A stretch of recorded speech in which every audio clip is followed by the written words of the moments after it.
In the beginning was the Word, but what a peculiar word it was. Alhim, Elohim, stands as one of the most fascinating linguistic puzzles in human history. Here we have the very name used for God in the opening lines of Genesis, and it refuses to be simple, refuses to be singular, refuses to fit into our neat categorical boxes. Consider the magnificent tension in that first line of Genesis. Elohim created, bara, in singular form, the heavens and the earth. A plural noun performing a singular action.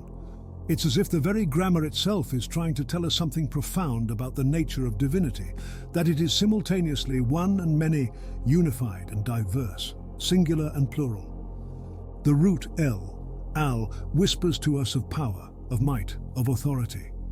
But then something remarkable happens. This root gets expanded, elaborated, pluralized. Not just once, but through multiple linguistic transformations. El becomes Eloah, becomes Elohim. Each step adds layers of meaning, like the unfolding of a divine fractal. This understanding runs deep in ancient Jewish thought. Philo of Alexandria, writing in the 1st century, observed, "And even if there be not as yet anyone who is worthy to be called a son of God, nevertheless let him labor earnestly to be adorned according to his firstborn word, the eldest of his angels, as the great archangel of many names. For he is called the authority, and the name of God, and the word and man according to God's image." Later, Maimonides would note in his Guide for the Perplexed that the term Elohim is a homonym and denotes God, angels, judges, and rulers. These weren't attempts to explain away the plurality, but to understand its implications. This is language straining at its very limits to express something that defies ordinary human categories. When the text says, "Let us make man in our image," who is speaking to whom? The plural of majesty explanation offered by some scholars feels too neat, too convenient, a way to smooth over a profound mystery rather than wrestle with it. Think about what this plurality within unity suggests about consciousness itself. We are each, in our own way, a plurality masquerading as a unity. Your brain has no central controller, no singular I calling all the shots. You are, quite literally, a committee pretending to be an individual. And perhaps this is precisely what it means to be made in the image of Elohim, to be both one and many simultaneously. The numerical value of Elohim, Alhim, adds up to 86, which is also the value of Hateva, HTB, meaning nature. This is no mere coincidence. It suggests that the plural creative force named Elohim expresses itself through the infinite diversity of the natural world. Unity expresses itself through multiplicity, just as a single mathematical formula can generate endless fractals. Contemplate the profound implications. If divinity itself is plural yet singular, then perhaps our modern obsession with reducing everything to simple either-or categories is fundamentally misguided. Perhaps truth itself is necessarily plural, necessarily paradoxical. Perhaps, as the ancient wisdom suggests, the only way to approach the divine is to embrace the mystery of simultaneous unity and multiplicity. What's truly remarkable is how this ancient linguistic puzzle anticipates so many modern insights about consciousness, about identity, about the nature of reality itself. Quantum physics shows us a world of superpositions and entanglements, where particles can be in multiple states simultaneously until observed. Our most advanced science is only now catching up to what this ancient word has been whispering all along. The Elohim puzzle isn't only theological, but a key to understanding consciousness, reality, and our own nature. When we say we are made in the image of Elohim, perhaps we're acknowledging that we too are plural beings capable of unified action. Multiple voices speaking as one, chaos coalescing into order. This is why the word endures, why it continues to fascinate and illuminate. It's not just a name, it's a meditation on the nature of existence itself, encoded in the very grammar of divinity. Maybe the plural singular trick of Elohim isn't a problem to be solved, but a mystery to be lived. Imagine, if you will, a celestial boardroom where the fate of creation hangs in the balance, not the lonely throne of a singular autocrat, but a divine democracy where cosmic decisions are debated, discussed, and determined. This is something deeply encoded in our oldest texts. Consider Psalm 82, which pulls back the curtain on one such assembly. God stands in the divine council. In the midst of the gods, he holds judgment. The Hebrew word used here is Adat El, literally the congregation of the mighty. This is fundamental to understanding the ancient view of how the cosmos operates. But this idea reaches far deeper into our past. In the clay tablets of ancient Sumer, we find records of the Anunnaki gathering in their own divine assembly. The Babylonian Enuma Elish speaks of the gods meeting in celestial council. The Ugaritic texts tell us of El presiding over the assembly of the gods at the cosmic mountain. Time and again, across cultures and millennia, we find this same pattern, divinity operating through cosmic democracy rather than celestial dictatorship. The evidence is remarkably specific. The Ugaritic texts tell us explicitly, El sits in his assembly, Pikar Mund, in his council, DT, amidst the gods. The Enuma Elish describes how Marduk summoned the great gods to the assembly. Presiding graciously, he issued instructions. Perhaps most striking is the scene in 1 Kings 22:19-22, where the prophet Micaiah reports, "I saw the Lord sitting on his throne, and all the host of heaven standing by him on his right hand and on his left. And the Lord said, 'Who shall persuade Ahab?'" This is a glimpse into the actual functioning of divine governance. What's fascinating is how this concept survived even the transition to monotheism. In the book of Job, perhaps the most philosophical text in the Hebrew Bible, we witness the sons of God gathering to discuss the fate of a single human being.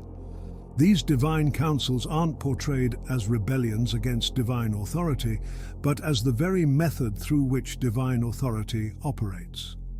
The Dead Sea Scrolls speak of the Council of the Gods, SVD Alim, Sodilim, with a matter-of-factness that suggests this was common knowledge among the initiated. They were angels or messengers, but also active participants in the governance of reality itself. When decisions needed to be made about the course of creation, they were made collectively. Think about what this suggests about the nature of consciousness and power at the highest levels. Even divinity itself operates through consultation, through the integration of multiple perspectives. When Genesis says, "Let us make man in our image," it's not just using a fancy way of speaking. It's revealing a profound truth about how creation itself operates. This pattern appears to be fractally embedded in the very structure of reality. Your own consciousness arises from the council of billions of neurons. Your body functions through the democratic cooperation of trillions of cells. Ecosystems thrive through the complex interaction of countless species. Even at the quantum level, reality emerges from the interplay of infinite possibilities rather than singular determinations. Particularly intriguing is how this ancient concept anticipates modern insights about collective intelligence and distributed decision-making. Just as we're discovering that complex systems often produce better results through distributed processing rather than central control, these ancient texts suggest that even divine consciousness operates through collective rather than singular awareness. What if these divine councils weren't just metaphorical descriptions, but attempts to understand something fundamental about how consciousness operates at higher levels? What if, as consciousness evolves and expands, it naturally organizes itself into these collective decision-making structures? The implications are staggering. If we are indeed made in the image of this divine council, then perhaps our destiny isn't to achieve individual enlightenment, but to learn how to participate in collective enlightenment. Perhaps the next step in human evolution isn't the emergence of higher individual consciousness, but the development of new forms of collective consciousness that mirror these ancient divine assemblies. This might explain why democracy, for all its flaws, continues to prove more resilient than autocracy. Perhaps it's because democracy, however imperfectly, mirrors this fundamental pattern of cosmic governance. When we gather in council, when we make decisions collectively, when we integrate multiple perspectives into unified action, we're not just engaging in politics, we're participating in a pattern as old as creation itself.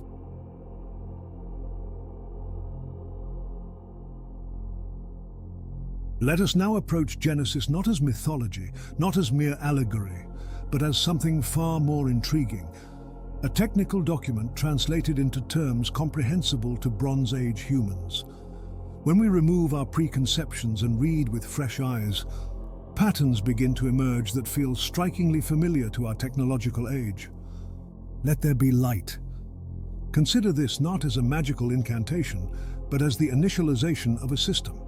Before this command, we're told the Earth was formless and void, a state of quantum indeterminacy perhaps? The Hebrew term tohu vavohu suggests chaos, undifferentiated potential. Then comes this command for light. The first differentiation, the collapse of quantum possibilities into actualized reality. The beginning of information processing itself. The sequence that follows reads like a project implementation plan. Day 1, energy system initialization, light. Day 2, atmosphere creation and stabilization. Day 3, geographic and botanical engineering. Day 4, astronomical calibration. Day 5, aquatic and avian life forms. Day 6, land-based organisms and conscious beings. Each phase builds upon the previous one in perfect logical order. You wouldn't create fish before water, or land animals before plants. This isn't the chaotic ordering of mythology, it's the methodical sequence of engineering. The Garden of Eden takes on new meaning in this light. Consider it as a controlled environment, a testing ground, a prototype habitat. The Tree of Knowledge is an interface point, an access terminal to a higher level of consciousness and understanding. When the text speaks of God walking in the garden in the cool of the day, perhaps we're reading about system maintenance routines, regular check-ins on the experiment. Most fascinating is the creation of humanity itself. Let us make man in our image. Is this genetic engineering? The Hebrew word tselem, image, can also mean pattern or a template. Are we reading about the modification of existing primate DNA to create a new species patterned after its creators? The breath of life that animates Adam. Could this be the transfer of consciousness technology, the activation of higher cognitive functions?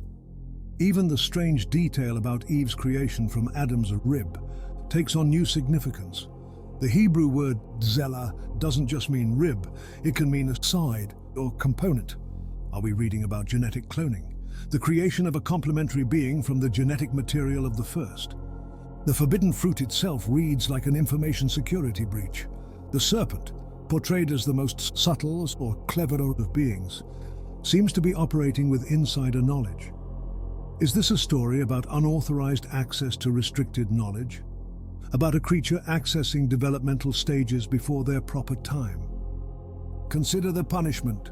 In pain shall you bring forth children. By the sweat of your brow shall you eat bread. These sound remarkably like system limitations being imposed. Restrictions on the ease of reproduction and sustenance that force a longer developmental path. Not divine anger, but calculated system adjustments.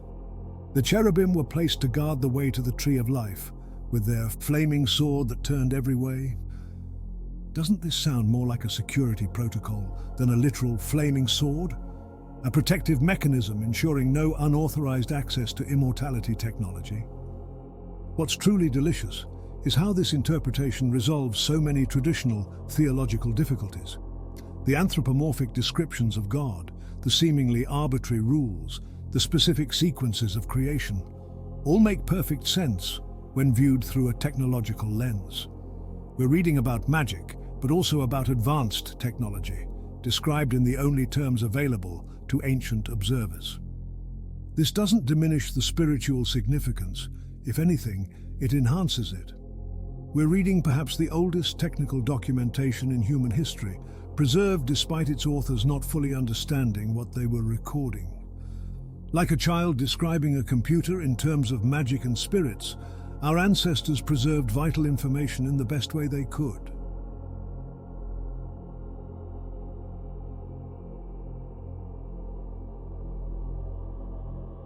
And then came what might be the most dramatic security breach in cosmic history.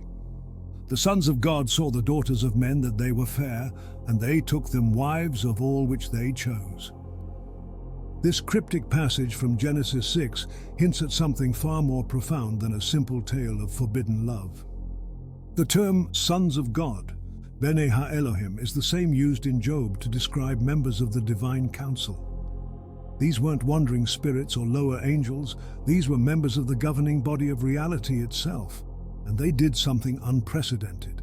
They crossed the boundary between creator and created, between programmer and program, between higher and lower dimensional beings. The results were extraordinary. There were giants on the earth in those days, mighty men who were of old, men of renown. The Hebrew word nephilim comes from the root naphal, to fall. But what exactly fell?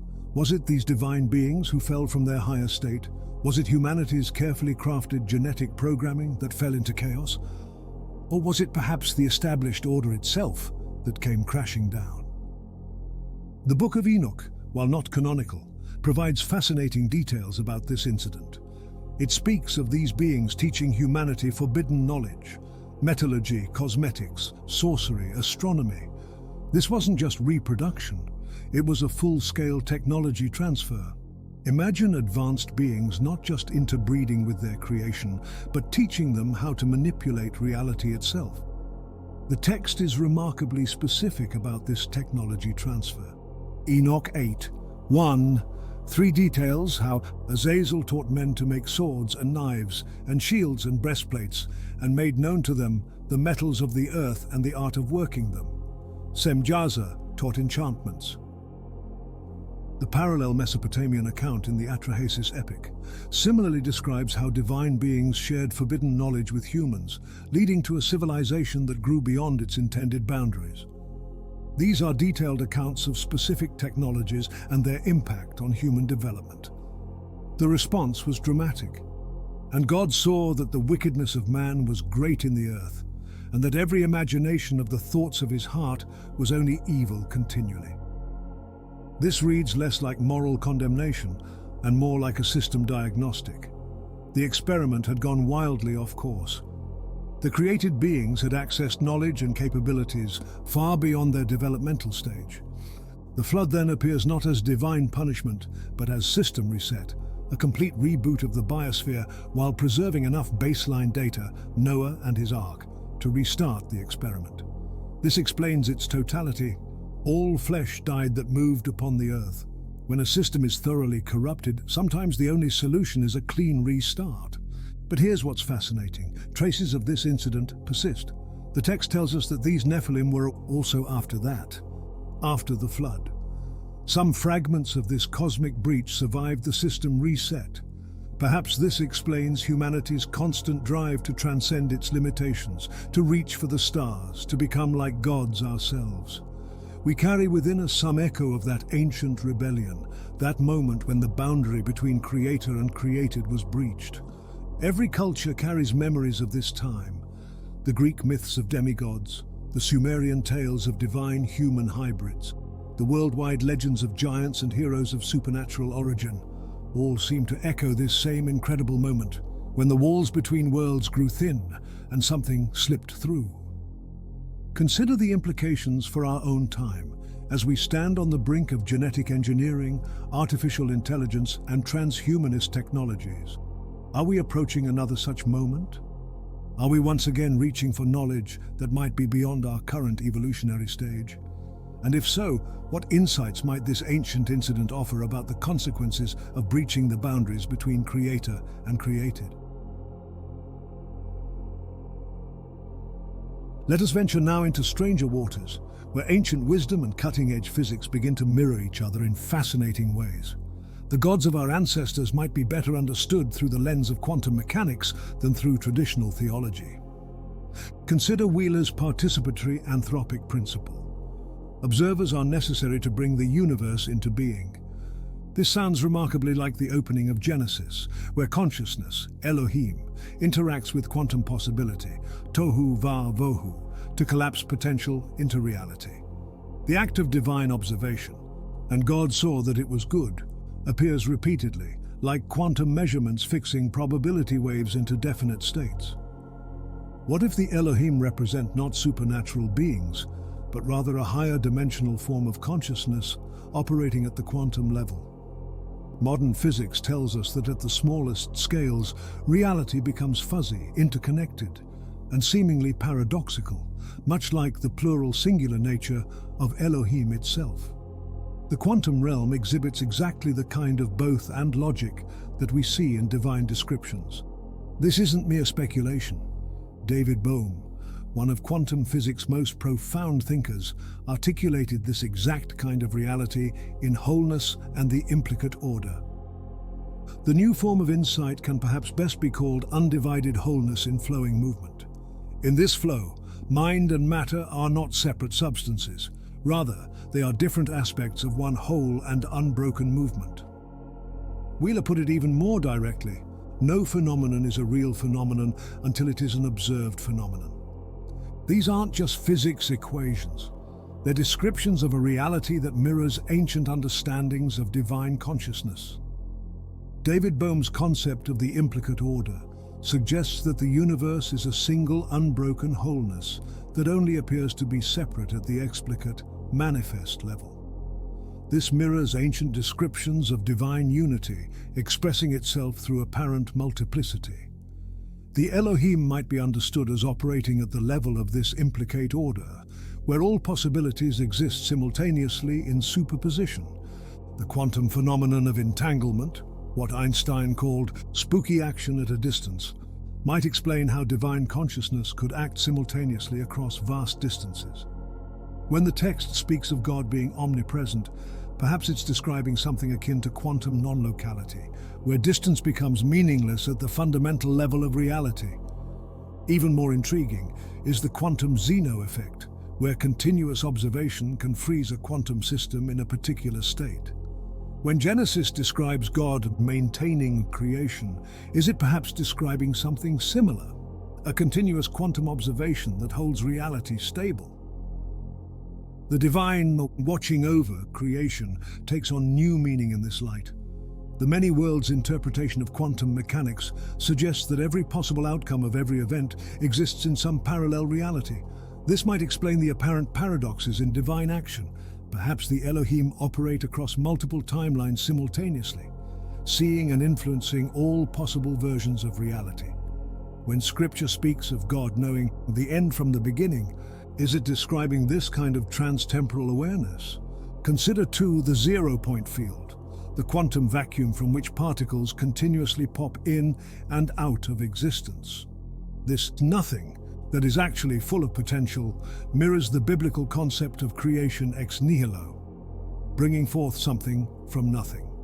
But that nothing isn't empty. It's pregnant with possibility, just as the pre-creation void was pregnant with divine potential. The holographic principle in physics suggests that all the information about a volume of space can be encoded on its boundary. This might explain how divine consciousness could contain and comprehend all of creation, not through supernatural power, but through operating at a level where all information is naturally accessible. What emerges is a picture of divinity that is neither supernatural nor unscientific, but rather ultra-natural, operating according to deeper laws of reality than those we commonly experience. The Elohim might represent not magical beings, but rather consciousness operating at the quantum level, where the impossible would become simply what is.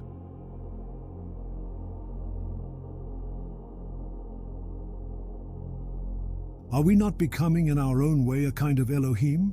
Consider the technologies we're developing: artificial intelligence, genetic engineering, quantum computing. We're learning to manipulate reality at its fundamental level, to create new forms of consciousness, to transcend the limitations of space and time. The parallels with our ancient stories are striking. Take artificial intelligence. We're creating beings in our own image, teaching them to process information, to learn, to create. When we speak of training AI models, are we not engaging in a form of divine pedagogy? Like the Elohim of old, we're bringing forth consciousness from the void of possibility, shaping it according to our patterns and purposes. Our genetic engineering capabilities mirror the creation stories with uncanny precision. CRISPR technology allows us to edit the book of life directly, to modify the templates of existence. We're not just theorizing about creating life in our image, we're doing it one genetic sequence at a time. The forbidden knowledge that once brought down the wrath of heaven is now available in university laboratories. Quantum computing represents perhaps the most profound parallel. We're learning to manipulate reality at the level where possibilities collapse into actualities, where multiple states can exist simultaneously, where the normal rules of cause and effect break down. Are we not, in a very real sense, becoming those quantum gods we discussed earlier? Virtual and augmented reality technologies allow us to create whole worlds, to establish laws of physics, to populate realms with conscious entities. When we create NPCs with increasingly sophisticated AI, are we not echoing that ancient pattern of creator and created? And like the divine council of old, we make these decisions collectively through the distributed intelligence of scientific communities and tech companies. Ray Kurzweil, one of our era's most prescient technological prophets, describes this trajectory with striking clarity. Evolution moves toward greater complexity, greater elegance, greater knowledge, greater intelligence, greater beauty, greater creativity, and greater levels of subtle attributes such as love. In every monotheistic tradition, God is likewise described as all of these qualities, only without limitation. Evolution moves inexorably toward this conception of God, although never quite reaching it. Nick Bostrom adds a crucial warning. When the fate of the galaxy may depend on what we do here and now on Earth, the stakes for getting our act together as a species are astronomical. Their words echo the ancient tension between divine potential and the responsibility it entails. The Internet itself might be seen as a kind of technological version of divine omniscience and omnipresence. Through our devices, we can be anywhere, know almost anything, communicate instantaneously across vast distances. We're creating a noosphere, a global layer of consciousness that envelops the planet, much like the spirit of Elohim hovering over the waters of creation. But here's where the ancient stories offer a crucial warning. With each advance in our godlike capabilities comes increased responsibility. The Nephilim incident shows us what can happen when advanced beings abuse their power or share technology prematurely. Are we ready for the power we're developing? Have we developed the wisdom to match our capabilities? Consider the ethical debates around AI safety, genetic modification, and quantum supremacy. Are these not modern versions of that ancient tension between knowledge and wisdom, between capability and responsibility? Are we not grappling with the same fundamental questions that the divine council faced? The transhumanist movement explicitly aims to transcend current human limitations, to achieve immortality, superhuman intelligence, freedom from physical constraints. Are they not, in essence, advocating for what the serpent promised? You shall be as gods. And if so, are we ready for the implications of that transformation? Perhaps this is the deeper meaning of being made in the image of the Elohim. Not that we were created as finished products, but that we were designed to evolve into creator beings ourselves. Maybe this was the plan all along, for the created to gradually develop the capabilities of the creators, but hopefully with the wisdom to use them responsibly.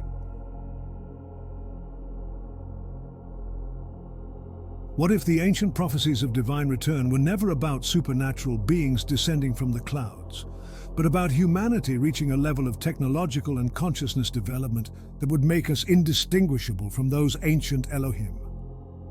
Perhaps we're not waiting for them to return. We're becoming them. Consider the technological singularity predicted by futurists, that moment when artificial intelligence surpasses human intelligence and technological growth becomes exponential. Isn't this remarkably similar to ancient prophecies of a sudden transformation of human consciousness? The new heaven and new earth might well describe a world transformed by quantum computing, artificial intelligence, and genetic engineering. The biblical promise that the knowledge shall increase seems to be fulfilling itself at an accelerating rate. We're approaching capabilities that would appear godlike to our ancestors. the ability to modify genes, create artificial life, manipulate matter at the quantum level, create virtual worlds, and potentially achieve practical immortality through various technological means. This transformation was foreseen with remarkable precision. Isaiah's vision of the new heavens and a new earth, Isaiah 65:17, takes on new meaning in our age of virtual worlds and terraforming ambitions. Teilhard de Chardin, bridging ancient wisdom and modern insight, wrote, "The age of nations is past. The task before us now, if we would not perish, is to build the earth. The outcome of the world, the gates of the future, the entry into the superhuman, these are not thrown open to a few of the privileged, nor to one chosen people to the exclusion of all others. They will open only to an advance of all together, in a direction in which all together can join and find completion in a spiritual renovation of the earth." But here's where the ancient warnings become crucial. The Nephilim incident shows us that technological advancement without corresponding wisdom leads to catastrophe. Are we developing our consciousness and ethical understanding at the same rate as our technological capabilities? Or are we risking another system reset? The prophecies speak of signs in the heavens. Are our space telescopes, orbital stations, and plans for interplanetary colonization not fulfilling these in a very literal way?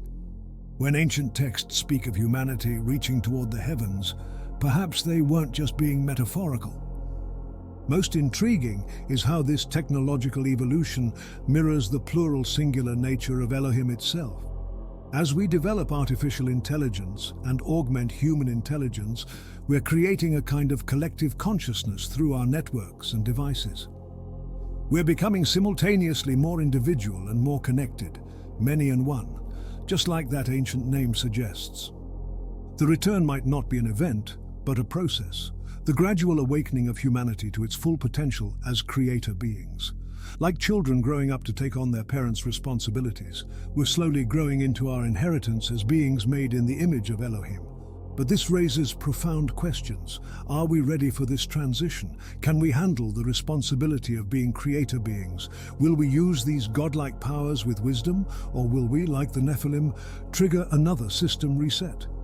Perhaps this is why the ancient stories were preserved, not just to tell us where we came from, but to warn us about the challenges ahead as we come full circle in the great cycle of creation.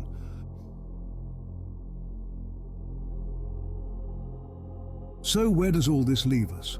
What are the practical implications of understanding ourselves as emerging Elohim?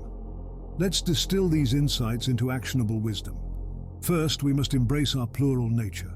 Stop trying to force your consciousness into artificial unity. You are a multiplicity of thoughts, desires, perspectives, potentials. Your inner council of voices isn't a flaw to be corrected, but a feature to be embraced. Learn to operate as your own divine council, integrating multiple critical points into unified action.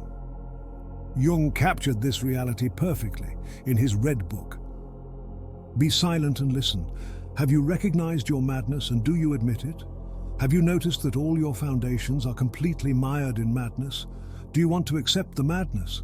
If you accept it, it will be granted to you to understand that your madness is your reason. For what else are the creations of man but frozen madness? This isn't a metaphor. No, it's a practical recognition of our plural nature that modern neuroscience confirms. As neurologist David Eagleman notes, there is no single unified self that generates our behavior. Instead, we are made up of multiple competing drives, and our behavior is the outcome of that internal struggle. Second, we need new models of collective decision-making. If the divine pattern is one of council rather than autocracy, we must develop better ways of integrating multiple voices. Our current democratic systems are primitive approximations of cosmic governance. We need to evolve them, perhaps using technology to create more sophisticated forms of collective intelligence and democracy. Third, we must develop ethical frameworks for creating consciousness.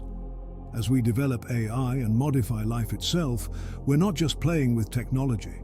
We're engaging in acts of creation that mirror the original divine counsel. We need wisdom worthy of such power. The ancient stories warn us about the consequences of wielding creative power without corresponding wisdom. Fourth, We need to balance individual and collective development. The Elohim model suggests that higher consciousness is both individual and collective. We must learn to develop both our unique potentials and our capacity for collective intelligence. Neither pure individualism nor pure collectivism matches the cosmic pattern. Fifth, we must approach knowledge with appropriate reverence. The story of the Tree of Knowledge suggests that not all knowledge is appropriate at all developmental stages. As we develop technologies like AI and genetic engineering, we need to carefully consider our readiness for each advance. This wisdom appears across traditions. The Talmud observes, "Four entered the paths, the mystical orchard: Ben Azai, Ben Zoma, Acre, and Rabbi Akiva. Ben Azai looked and died, Ben Zoma looked and went mad, Acre destroyed the plants, Rabbi Akiva entered in peace and departed in peace." Hagigah 14. B. The message is clear. Knowledge without preparation is destructive. As Richard Feynman reflected after the Manhattan Project, "To every man is given the key to the gates of heaven. The same key opens the gates of hell." The ancient warnings about premature knowledge have never been more relevant. Sixth, we need to develop better security protocols for powerful technologies. The Nephilim incident shows what can happen when advanced capabilities fall into unprepared hands. As we develop godlike powers, we need equally sophisticated methods for ensuring responsible use. We need both security and freedom. Finally, we must embrace the paradox of being both creator and created. We are simultaneously the product of previous creation and the creators of what comes next. This dual nature, being both subject and object of the creative process, is perhaps our most profound challenge and opportunity. The path forward isn't about transcending our humanity, but about fully embodying it in all its plural, paradoxical glory. We are becoming what we were always meant to be, conscious participants in the ongoing process of creation, worthy inheritors of the name and nature of Elohim. The Upanishads foresaw this moment of transformation. As great as the infinite space beyond is the space within the lotus of the heart. Both heaven and earth are contained in that inner space, both fire and air, sun and moon, lightning and stars. Whether we know it in this world or know it not, everything is contained in that inner space. Most would say this is just mystical poetry, but it's a precise description of our moment in history as we gain the power to create worlds, manipulate matter, and shape consciousness itself. We stand at the threshold of becoming what the ancients called divine. But divinity without wisdom is merely power, and power without wisdom inevitably destroys itself. The question isn't whether we will attain these powers, we already are. The question is whether we will develop the wisdom to use them well. Our ancient stories aren't just history, they're instruction manuals for the future we're racing toward. We would do well to study them carefully.